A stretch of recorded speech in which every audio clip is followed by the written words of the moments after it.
Olá, turma, como vão? Eu espero que estejam todos bem.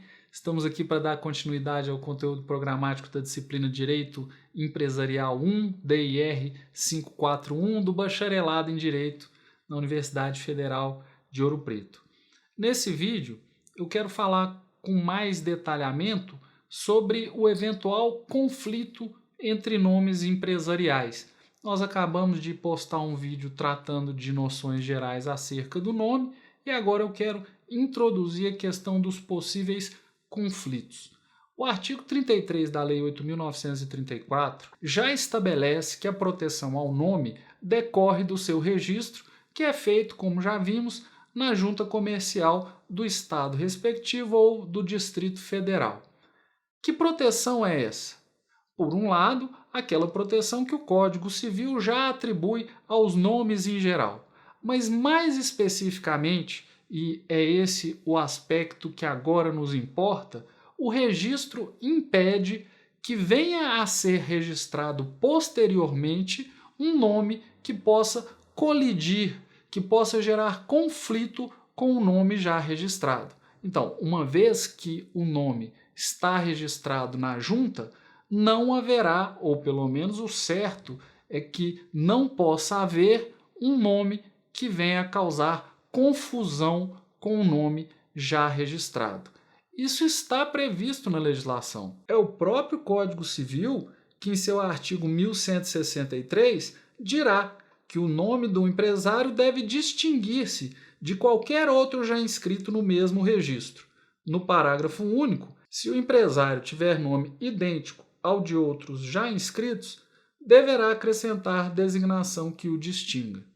Esse é o Código Civil, prevendo que não deva haver colidência ou conflito entre nomes. Mas o Código Civil menciona apenas, como hipótese de conflito, a identidade, ou seja, a hipótese de registro de nomes idênticos, que nós já vamos dizer o que seja. A legislação mais específica, e aqui eu vou mencionar o Decreto 1800 de 1996, que regulamenta a Lei 8.934 de 1994, o decreto prevê que não podem ser registrados nem nomes que sejam idênticos, como também não nomes que sejam semelhantes a outro ou a outros que já estejam registrados. Confiram comigo a legislação. Artigo 53. Não podem ser arquivados. 6. Os atos de empresas com nome idêntico ou semelhante a outro já existente, ou que inclua ou reproduza em sua composição siglas ou denominações de órgãos públicos, da administração pública direta ou indireta e de organismos internacionais e aquelas consagradas em leis e atos regulamentares emanados do poder público. O que eu quero destacar aqui é a previsão de nomes idênticos ou semelhantes como sendo vedados. O que é um nome idêntico? O que é um nome semelhante? O que significa identidade? O que significa semelhança? Num primeiro momento, eu diria o seguinte: nome idêntico é aquele que tem a mesma grafia em todas as suas expressões. Então, ele é escrito do mesmo jeito e, portanto, ele é pronunciado do mesmo jeito. Já o nome semelhante, embora ele não tenha exatamente a mesma grafia, na sua fonética, no modo de pronunciá-lo, ele tem muita semelhança e pode gerar uma confusão em quem se depare com aquele nome. Então, tanto a identidade, que aí nós diríamos que é um caso de homografia, nomes homógrafos, quanto a semelhança, que nós vamos dizer que é um caso de homofonia, nomes que se pronunciam do mesmo jeito, mas não precisa ser idêntica a pronúncia não, viu gente? É uma pronúncia que induza a erro. Ambas essas hipóteses devem ser evitadas. Como assim?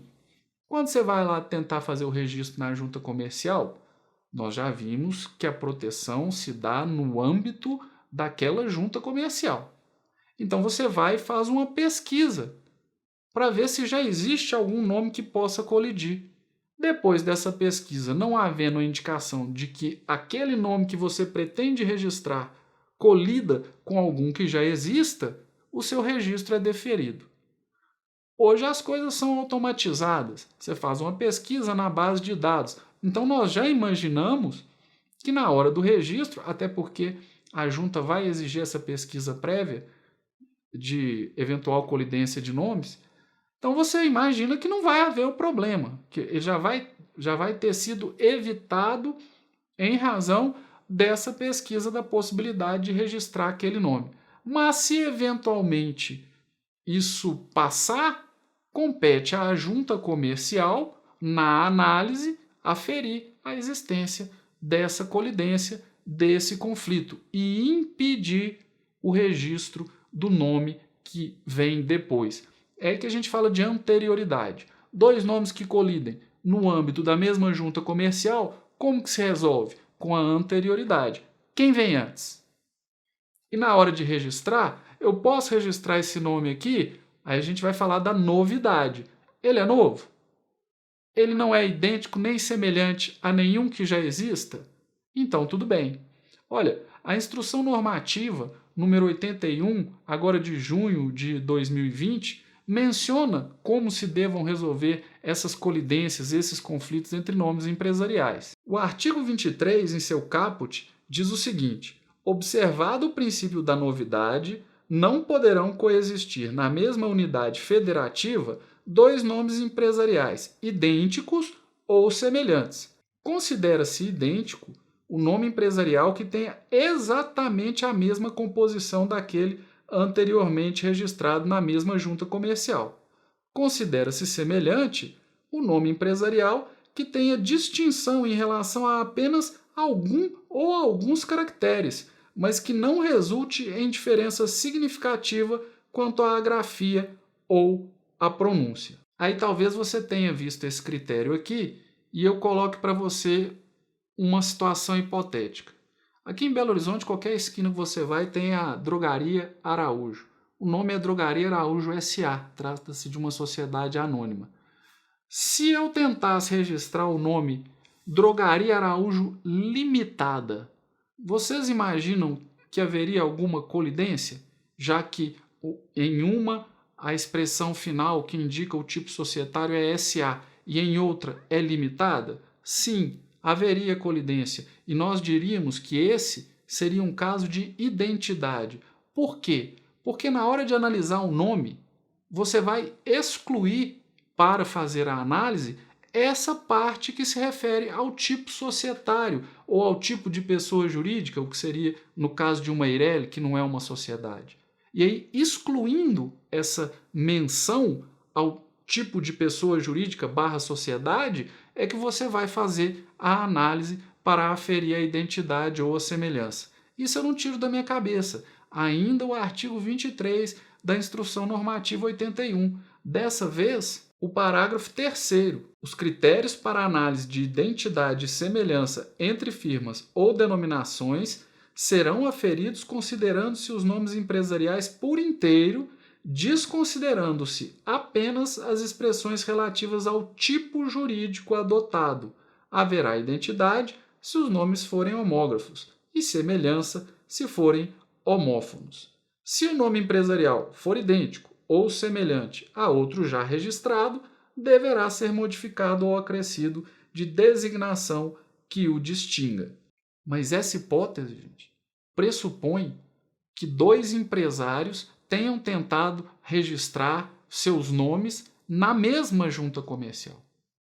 Porque se o registro se der em uma junta comercial diferente, não vai haver colidência e o registro será procedido. Cláudio, então é possível haver nomes idênticos no território nacional? É possível. Mas isso não geraria uma confusão na clientela? Em tese, você imagina que a clientela não vai se referir ao nome do empresário. Ela vai conhecer produtos e serviços pela marca. Eu sei que isso não é absoluto, né? Pode haver um maior conhecimento do nome, mas não é o normal.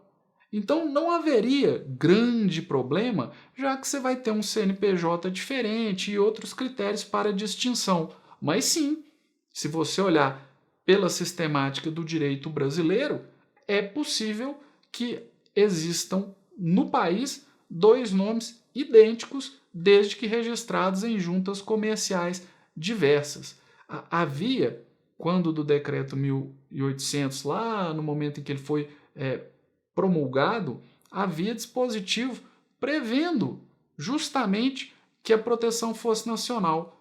Mas aí manteve-se o que já era, que é o que temos hoje. Quer proteção em outra junta comercial?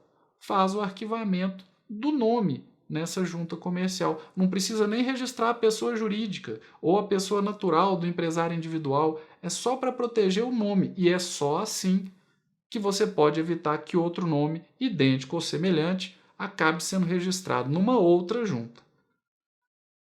Nós, quando falamos de colidência, portanto, e conflito entre nomes, estamos falando de nomes registrados no âmbito da mesma junta comercial. O certo é que o conflito não se materialize, porque já no momento do registro, a junta comercial faria esse filtro. Ah, mas e se eventualmente houver o registro?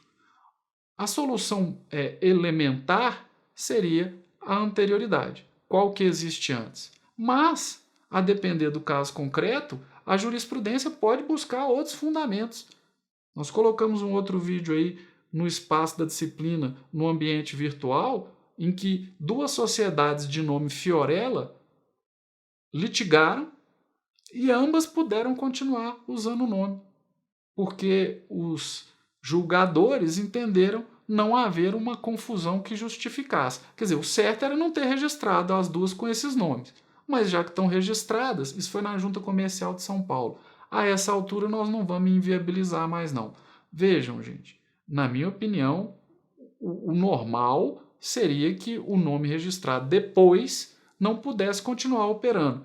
Mas se você pensar o prejuízo que isso pode causar e comparar com o benefício no caso concreto, talvez você concorde com a decisão desse caso, né? Fiorella versus Fiorella.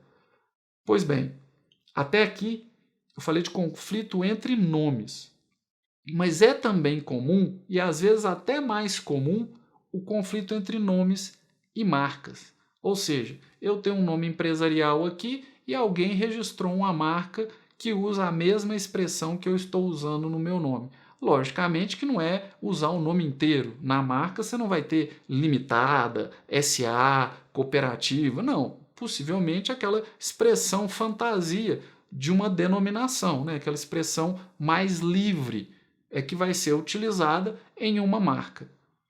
Via de regra, uma marca que estivesse fundada no nome de uma sociedade, de um ERL, de um empresário individual, não poderia ser registrada.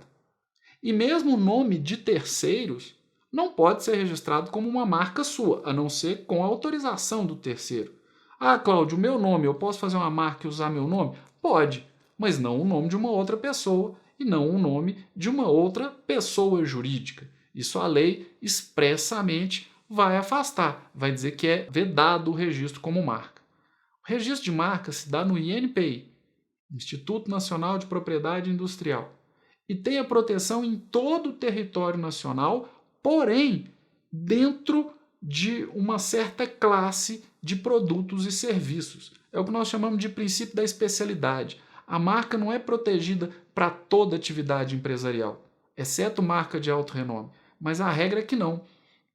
Tem um vídeo que eu ainda vou colocar para vocês quando a gente for tratar de marca, que dá como exemplo a marca Catavento. Aí você tem uma série de marcas Catavento para uma série de produtos e serviços distintos com titulares distintos. É a questão da especialidade. A marca é protegida no território nacional, mas naquela classe de produtos ou serviços. Via de regra, num conflito entre marca e nome, primeiro você olha, né? A marca não poderia ser registrada se o nome já existisse. Então, como é que haveria esse conflito? Supondo que o nome tenha sido registrado antes. Depois vem uma marca. Num primeiro momento, nem a junta comercial vai ter essa informação e nem o INPI. A não ser que se refira a um nome muito conhecido, o INPI não vai saber. Aí a marca foi registrada. Tá, há o conflito, há a propositura de uma ação. como vai se resolver esse problema? Essa marca vai poder continuar? A jurisprudência tem resolvido a questão da seguinte forma: a área de atuação desse empresário corresponde aos serviços e produtos que são objeto daquela marca? Não. Então não tem colidência. Não vai gerar confusão na clientela, não vai ter problema nenhum. Não, Cláudio, corresponde sim. A marca se refere a produtos e serviços que são os mesmos explorados pelo titular do nome. Bom, então aí você já tem um problema, que é a eventual confusão na clientela. O nome foi registrado antes, então existe uma chance, é possível, uma decisão no sentido de anular a marca. Mas em razão da manutenção da empresa, da ideia de permitir a continuação da atividade, é possível, porque existe decisão assim, que os tribunais mantenham tanto o nome quanto a marca se não houver confusão. Às vezes não há. Como assim às vezes não há? Às vezes aquela marca é usada de um jeito ou em uma área no mercado onde não há confusão. E aí você tem decisão deixando continuar tanto a marca quanto o nome. O certo, gente, é evitar a confusão na clientela se o nome empresarial se refere ao empresário que atua no mesmo ramo de atividade dos produtos e serviços, né, das classes de produtos e serviços protegidos. Segunda hipótese, a marca é registrada primeiro.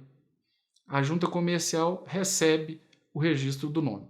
Bom, a própria instrução normativa diz que a junta comercial não tem que conferir conflito entre nome e marca. Então o nome vai passar. Aí o titular da marca está incomodado e quer tomar uma providência para evitar. Ele tem a chance de anular o registro daquele nome? Depende. Primeira questão da especialidade. Essa marca está dentro do ramo de atividade daquele empresário? As classes de produtos e serviços aos quais ela se refere são do mesmo ramo de atividade daquele empresário? Sim. Então, eventualmente, o que se tem decidido é que esse empresário só possa usar esse nome para realizar negócios jurídicos, sem poder fazer propaganda e marketing com esse nome. Então, é mais ou menos assim que têm sido decididos os conflitos entre nome e marca, né? Ou a marca sendo registrada antes, ou o nome sendo registrado antes. Então você usa esses critérios da especialidade para ver e da anterioridade para ver como resolver o problema. Mas não existe uma resposta única em que você chega e fala assim, ó, é isso e pronto e acabou. Por isso que nós estamos colocando aí alguns vídeos na área da disciplina, na área virtual da disciplina, com casos concretos de conflitos entre nomes e marcas. Porque, na minha opinião, meus caros, mais fácil para a gente aprender como entender esses problemas é justamente tendo notícia de casos concretos que tenham sido resolvidos. Não que você vá concordar com a decisão, mas isso vai te ajudar a compreender os critérios utilizados para se chegar à decisão no caso concreto. Então eu fico por aqui, falei sobre conflito entre nomes, falei sobre a questão da identidade e da semelhança, o conflito, como se resolve no âmbito da junta, e depois a questão de conflito entre marca e nome, que já passa a ser mais complexo um pouquinho e extrapola a competência das juntas comerciais. Eu fico por aqui, eu espero que a gente possa se encontrar em um próximo vídeo aqui do nosso conteúdo, com o nosso conteúdo programático da disciplina Direito Comercial 1. Um abraço, pessoal, e até o próximo.